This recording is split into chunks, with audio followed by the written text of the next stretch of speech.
welcome back to Happy Porch Radio. This is season 5, and this season we are talking all things digital in the circular economy. Today, Barry and I have the pleasure of being joined by Roy Vercoulen. He is a circular economy pioneer. He co-founded CircularIQ in 2016 to leverage digitization in the context of the circular economy and facilitate sustainability data management.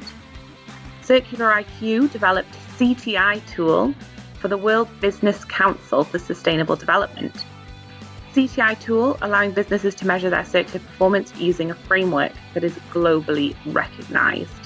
Barry, I know that this conversation was a really good one for you and that you felt inspired by the time we got to the end of talking to Roy. Yeah, very much so. I felt I saw, a little bit of inspiration for where my own journey.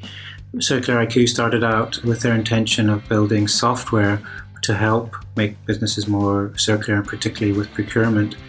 But then they, as the story that Roy tells, they very quickly realized that the tools, the software, needed a much more high touch, a much deeper understanding, and a much more sort of guiding businesses through understanding and overcoming objections and challenges to the whole concept. So I think it's a theme we've seen in several other episodes. It's unlike, it's kind of the purpose of going out to change the world, I guess, makes the whole process of selling services and software harder, because you have to kind of explain the whole concept and then never mind get to the actual difficult problem of, gathering data and all the multifaceted problem of understanding and giving businesses and decision makers enough data to be able to measure circularity and to digitize their information in order to become more circular. And we've seen that before in other episodes of pioneers like Roy going out with this idea of introducing some data-driven solution for the circular economy, and then realizing that maybe they're one step ahead of the game and having to step back and say, okay, hold on, first of all, we have to get people on board. And I think that just says a lot about the adaptability and innovation behind these projects. And what I really liked as well is Roy mentioned the kind of conversations that he has with clients, talking about what is the end goal and being really clear about what circularity means in terms of their specific processes and their specific company. And I think that's just I think those are the important questions to ask. He's asking the right questions, and I think that says a lot about how he's got where he is. Yeah, agreed. And there's so many different other aspects of this conversation that I hope people find really interesting and inspiring. And so without any further ado, let's meet Roy. Hi everyone, my name is Roy Vercoulen. I'm the founder of CircularIQ. We help businesses and governments to measure their circularity so they can take the right actions to improve their circular performance. Hi Roy, it's really great to have you with us on the show this week. I think I'm really excited about this conversation. I often say that, but this time I think it's really significant because particularly measuring circularity, has got to be one of the core ways to actually work out how to progress or transition towards a circular economy, how to actually measure and understand that we're doing the right things with the right impacts. So maybe just to start, you could talk a little bit very generally about what is measurable, how in a circular economy context, what are the types of things that we were looking to measure? Yeah, thanks for asking that question, Barry, because people tend to think when we talk about measurement that it's about zeros and ones, let's say numeric values, which in my experience is not the case. So in terms of your question, if you're looking into the circular economy, the way I like to approach it is that we don't want to use up resources that are finite, but we want to put them to use at the best way possible without diminishing or compromising their quality and their pureness. So in order to be able to achieve that goal, you need to have reliable information about material, component, and product characteristics. So if we talk about measuring, we're talking about defining the characteristics of inflow and outflow on a product level. So defining what goes into the product, what are the characteristics of the materials that are being used, what are their weights, where do they come from, are they primary materials or are they secondary materials, but also how can they be treated after use of the product. Are they biodegradable? Can we reuse them? Can we recycle them? Are the connection points accessible or not? So these are the types of data points that you would be defining or measuring, if you will, apart from volumes, of course. So mass balance kind of information related to the weight and the properties or the dimensions of the materials and the components. And then if you look at it on a larger level, then we also like to think about a product in terms of a product tree. So this kind of represents the way these materials and components are connected inside the product itself, because that information has a lot of impact as to the practical ability to achieve any theoretical potential for reuse or recycling. So that's really interesting. And as you say, the measuring it must be quite broad and vary specifically between different types of products and different industries and so on. But I'm especially interested in that concept you just described there of a product tree. So that's not measuring just this much of X material and this much of Y material in the product. How does that, maybe we can try and make that concrete. Have you got a way of describing that, bring it with an example or something to bring that to life? Oh, that's a good question. Well, I can try to. So with Circular IQ, we offer 3 programs to the market. One program is aimed at procurement, so allowing our customers to leverage their purchasing power to achieve their sustainability goals. And with this program, we help them to revisit the way they structure their requests for proposals, so their procurement policies, to make sure that whenever they purchase something, they collect information that's necessary to be able to maintain the value on a component and product and material level throughout the use phase and also at the end of life. So to kind of go back to your question, in order to be able to really achieve or utilize potential for recovery in a good way, you need more information than is currently available in the market. I mean, the front runners internationally, they work with EPDs, so LCA kind of information, or sustainability certificates. None of these certificates actually contain product tree related information. So they don't have information on how to disassemble a product. And most of the products available on the market are not designed to disassemble at the end of life. A good example of a product that is designed for disassembly and where I think we see a lot of, let's say, circular economy potential is Herman Miller. They have a series of desk chairs called the Mira chair, for example, and these chairs have been optimized for their safety. So a huge level of scrutiny has been applied to determine which materials should be used to produce and create that chair.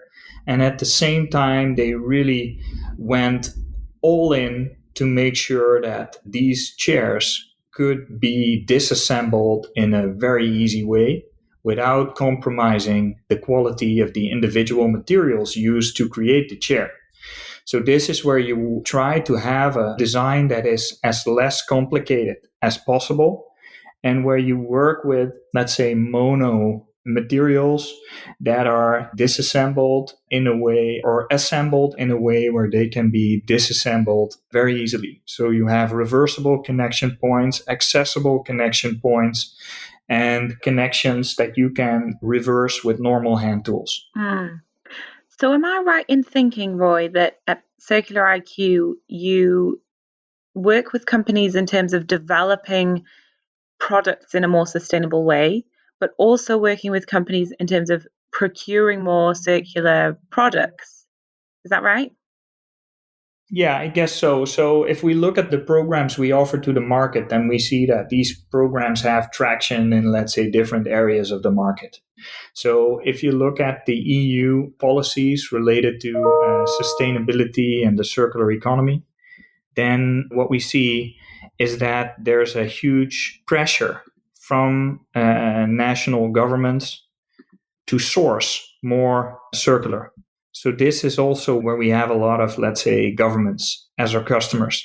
So this is not something that a lot of, let's say, traditional companies are already accustomed to, as their sourcing is primarily focused still on price and availability. So sustainability is not a very dominant aspect in their sourcing policy. Mm. It's interesting that you mention the pressure coming in from policy and governance. And I'm interested to hear what you think about how the responsibility for this transition is kind of distributed. And if you think it's distributed in an effective way, or how we can maybe shift the responsibility and the mindset around that, as well as we're shifting logistics and procurement and the more practical side of things. How do you see that? Mm-hmm. Well, I think my first response is that I don't believe that this is a zero-sum kind of thing. So I think that all actors should take their responsibilities, be it governments or businesses or even consumers, and also at all the stages of the value chain and the life cycle. This is about achieving our objectives by working together, so alongside each other. If you talk about impact, then I think what I like about working with governments is that they have huge budgets. So in Europe, an average of 13 to 16% of the gross domestic product on a national level is being procured by governments. So if they start caring about the circular economy, start integrating it into their procurement practices, then this has a huge impact on the market.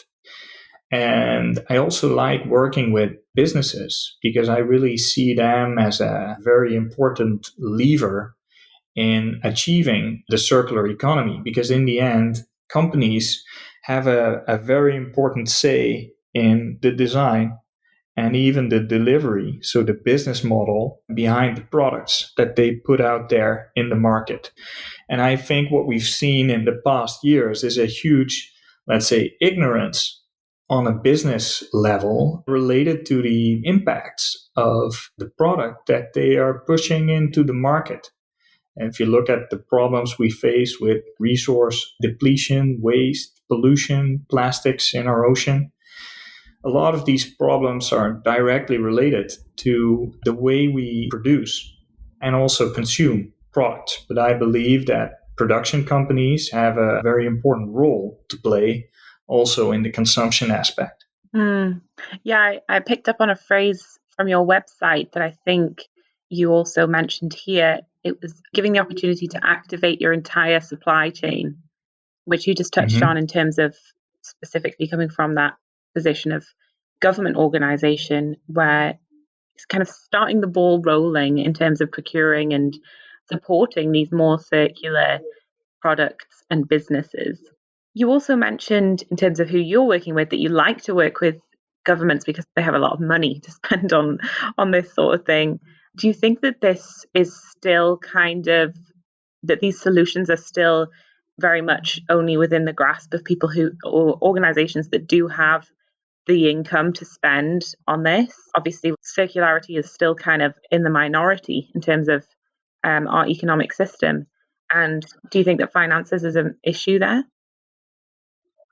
Good question. I think finance can definitely be an issue, but it's definitely not always an issue. So the businesses we work with, they save money. They save money by better understanding where value is lost within the products that they use to make their business thrive.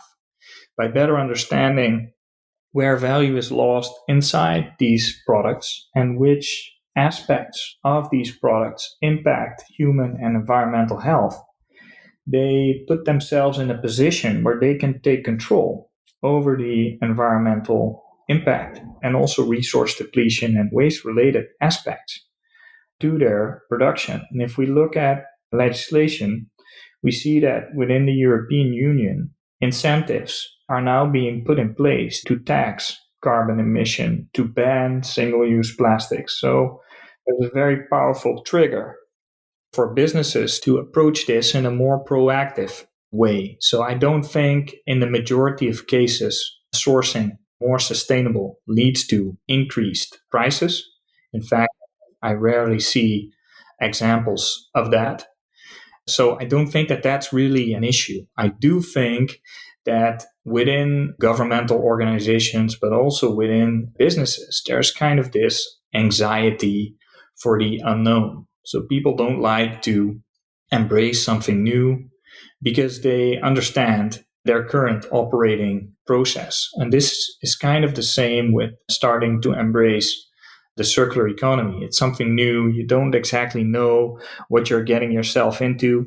So this also is paired with pushback within the organization and people just saying or telling you that this will lead to increased prices and decreased quality, etc. This is very often not the case. In fact, we are putting ourselves also in a better position to be able to underpin and demonstrate increases in quality and also decreases in price levels associated with products that have been optimized from a circular economy and environmental impact perspective. That's really interesting, and that it's that kind of cultural challenge that's bigger than the raw costs. Is that the biggest challenge? So when an organization or a government department or something starts to work with you, is that the biggest challenge, that kind of overcoming that sort of pushback and that misunderstanding? Or is there other equivalent challenges as well? I think I'd have to say that that's the biggest challenge, because it's also a blocker to start experimenting in the first place. Kind of the anxiety you might feel that it might not work, or it will be difficult, or you might fail if you try this because you don't see the complete picture yet. So I definitely see that as the biggest obstacle.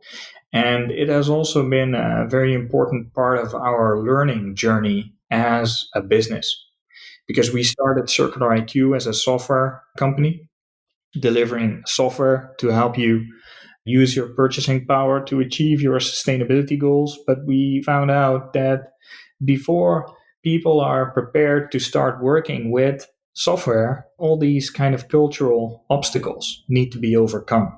So right now, before we introduce the software, we have conversations with our customers that are really about their goals related to the circular economy. So we really push them to get clarity on, okay, what do you want to achieve with this circular procurement process? When is it a success? What should this lead to? How will you measure your success? Is this about reusing existing products, decreasing virgin content, increasing recycled content? What is it? And then we have developed this game where we work with teams where the members of the procurement team can decide what their goals are related to the circular economy. And then we present them with strategies they can use to achieve these goals. And then these strategies are linked to data points we integrate into their RFPs. And then we have a discussion with them about how we can score and weigh these different aspects as part of the procurement process. So you're absolutely right that a lot of our processes are still kind of high touch, because there's this obstacle we have to overcome to get our customers to start doing this, because it's of course more easy to just do what they were doing yesterday and try to find an excuse not to kind of try something new right now. That's an amazing story. I think for me, that story you've just told of transitioning from, we're going to build software and build the tools to do this, to the much more deeper, bigger problem, and identifying that and challenging that is kind of, I think, one of the core stories of this season of the podcast. Because we as an industry, software developers, digital folks, designers, we often think that, here's the tool that will solve this problem, here's the app or whatever. But what you're describing there is that might be true in some other specific circumstances, but especially when your goal is this much deeper transition, change, that it's even more complicated. And the software and the tooling is just, kind of one of the things at the end of the chain almost. I love the fact that there's a game involved there, that you said that it's real conversations and really using terms like pushing them to identify their goals. I think that's amazingly powerful. And so I'd love to hear a little bit more, like when you say game and the point system for procurement and RFPs, can you talk a little bit more about that? Yeah, sure. Let me try. So, for instance, one of our customers has a very strong circular economy related vision, aiming to become fully circular in the coming years. When we came on board, we noticed that there was a lot of unclarity within the teams inside of the organization, how they could achieve this goal. What is 100% circularity by 2030? How can you measure that, and how can you work towards that as an organization? So I think a very important step is to kind of make these goals less abstract and bring them towards, let's say, the normal operating procedures.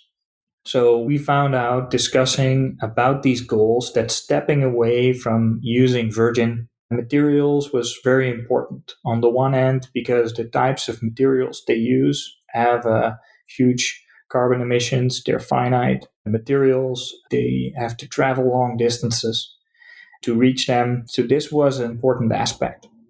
So by just creating more clarity and saying, okay, so for your company, if you want to have an impact related to the circular economy, then stepping away from using virgin materials is really an important lever for you within, let's say, the position you have in your value chain and the type of activities you have as an organization. This is something you can do to move the needle. And this is not rocket science. I mean, you can start challenging your existing suppliers and rewarding existing suppliers and selecting new suppliers based on their ability to step away from virgin materials and increase recycled content without, of course, decreasing any quality related issues. And this is just one, let's say, very tangible example of making these goals that are often very abstract just more tangible, because in the end, professionals, they just need a framework that they can apply, that they can work with, that they can also interpret. And the measurement has to be very straightforward and easy to follow, and preferably also recognized beyond the company level. Because as I mentioned before, and as Emily brought up, this is a value chain effort. And in the end, we see this as a domino effect. If the entity purchasing something values recycled content in the finished product, then this trickles down into the entire value chain that's associated with this product. And all the different actors in this value chain will have an incentive to prefer secondary materials and non-virgin inputs. So in that way, a simple purchasing decision can have a huge impact also beyond the spend of the single actor. I'm really glad that you've said this, Roy, because I think that quite often when we talk about this transition to circular economy and sustainable changes and all these broad ideas of things, it can be difficult for individuals and for organizations to actually understand what that means in real, tangible, day-to-day terms. And so to hear you saying that a big part of how you're talking with your clients is about, okay, what does this actually look like in terms of your day-to-day work and your value chain and your product, that seems like a really, very sensible approach, but also potentially very empowering. This can be a very overwhelming challenge to face. As you've already mentioned, it sometimes can take some persuasion to even get companies kind of on board with this kind of transition. So that level of clarity, I think, is really important part of the process. Yeah, I agree with you there, but I really think that kind of looking into this inflow aspect, so the recycled content that is present in the materials I'm sourcing, is one thing.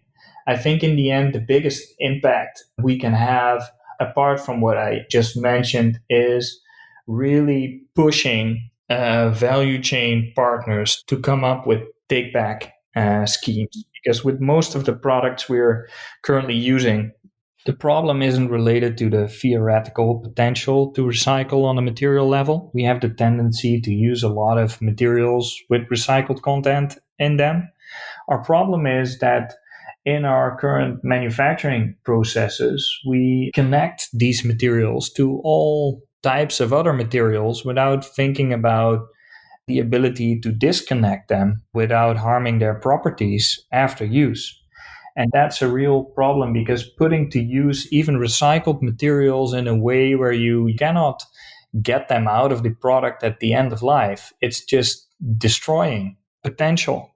And that's where we are seeing now, while we're conducting research also together with our customers, that's where the biggest potential is right now, to get these take-back systems in place and make sure that we actually utilize our theoretical potential for recovering materials at the end of life, because this is not how processes are set up currently. So we're using tremendous amounts of materials every day, and this combined with us mining more and more resources every year is a huge, totally unsustainable situation that we find ourselves in.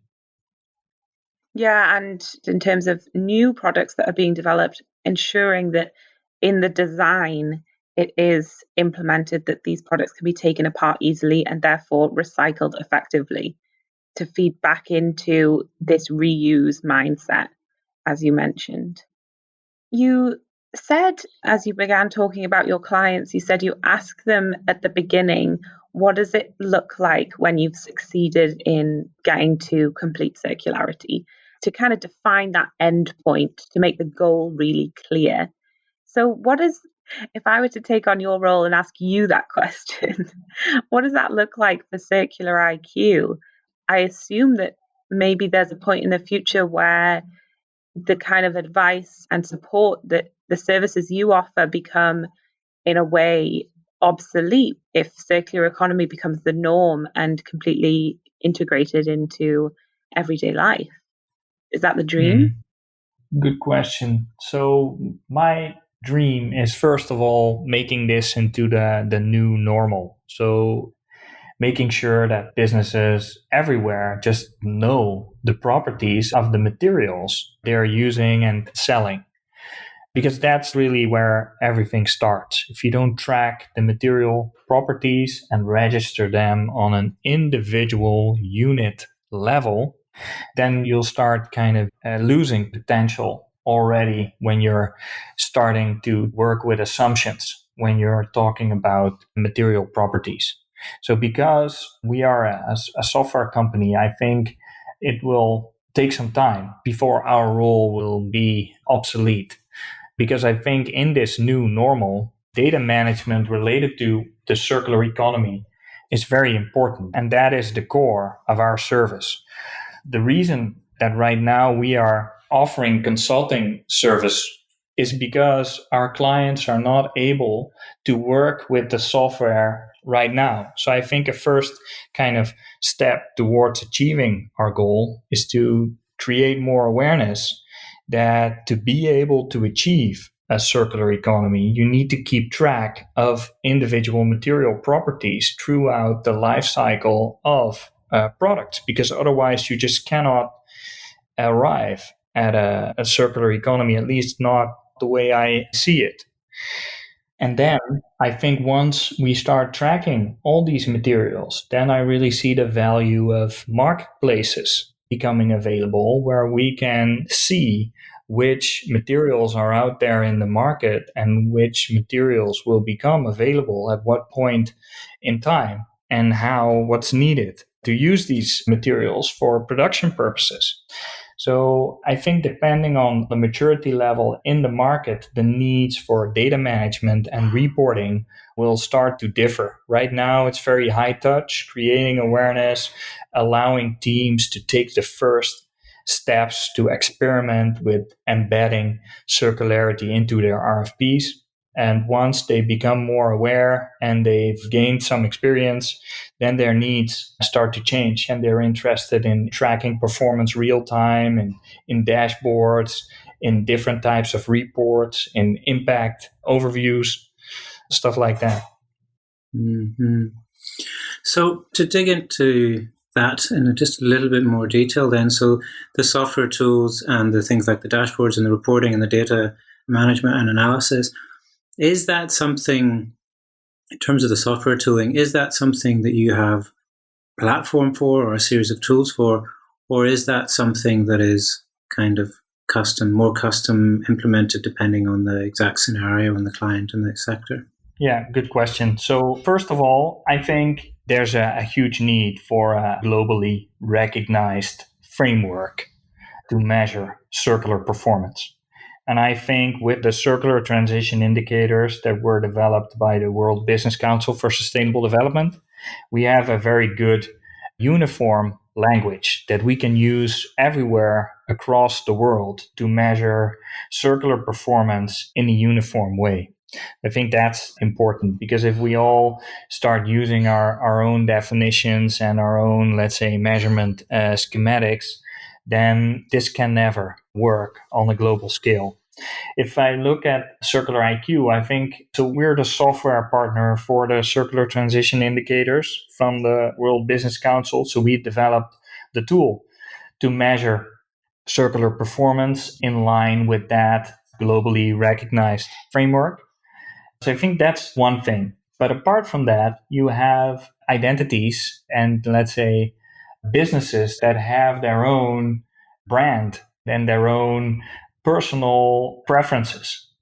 And I think that based on their identities and their own personal goals, like if you look at Patagonia, they have a very specific, very almost personal way of pursuing sustainability. So of course, if they measure performance, it has to be in line with their identity, with their values, if you will. So I think the trick is in balancing your own values and your own goals against globally recognized ways to measure performance related to your own goals. So it's balance of maintaining your own identity and being able to stand for your definition of the circular economy and what you are measuring and understanding that. That's also why I don't believe in black boxes. I want our customers to understand not just their performance, but also what is driving their performance. So it makes it easier for them to kind of act upon that. And I think that's really what will be the challenge in the coming years. To try and tie that back to something that you said earlier about the product trees and about the procurement process. So what does that look like if I'm a decision maker and you're saying it's not a black box, I want that information to be available, I'm trying to tie in the performance indicators and make decisions, whether that's in a procurement space or in a product development or whatever. What does that look like? Is it a series of, dashboards with numbers on it? Is it a more complicated, reporting sort of structure with different views on it and so on? What are some examples of that kind of being real? Yeah. So good question. So yes, definitely. It's about creating reports that get the job done. So within any organization or any business, you have quite a number of jobs that have to be done. And depending on the job you need to do, like for instance, a procurement official has to select the best supplier and material.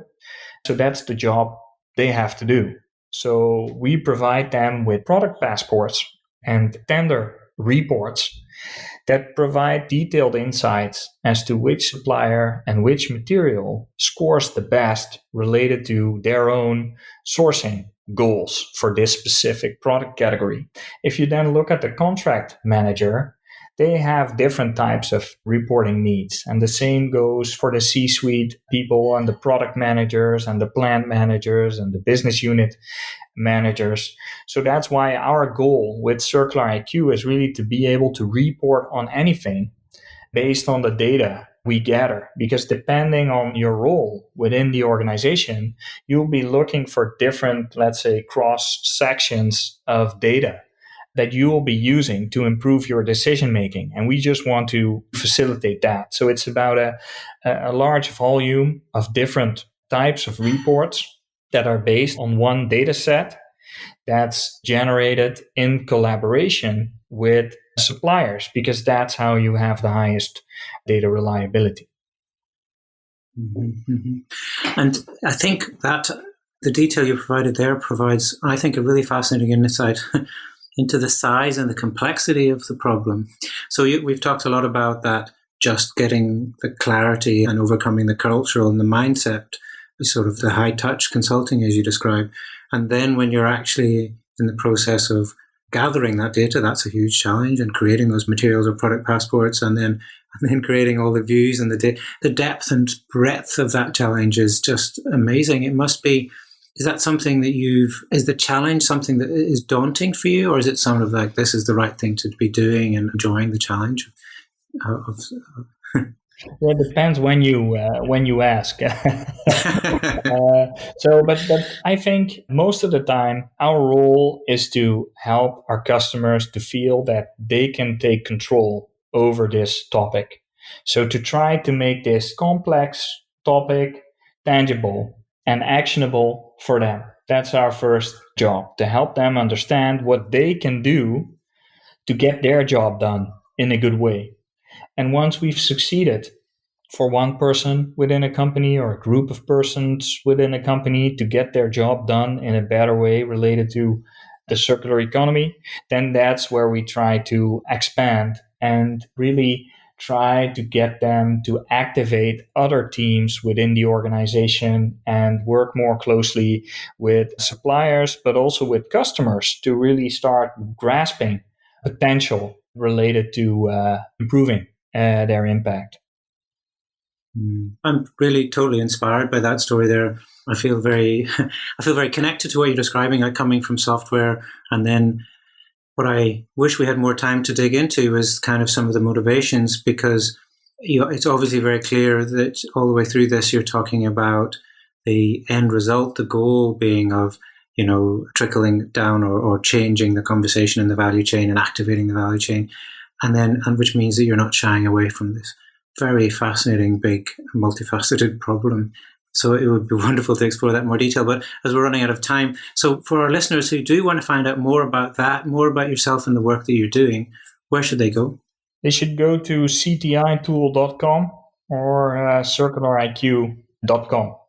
And if they're interested in measuring their circularity and they are looking for an easy way to explore what that means, then I'd suggest going to ctitool.com and register for a free account there so they can make themselves acquainted with this topic. Wonderful.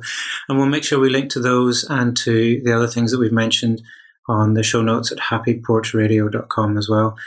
Thank you, Roy. That was really fascinating, and I wish we could go for twice as long and get into even more depth.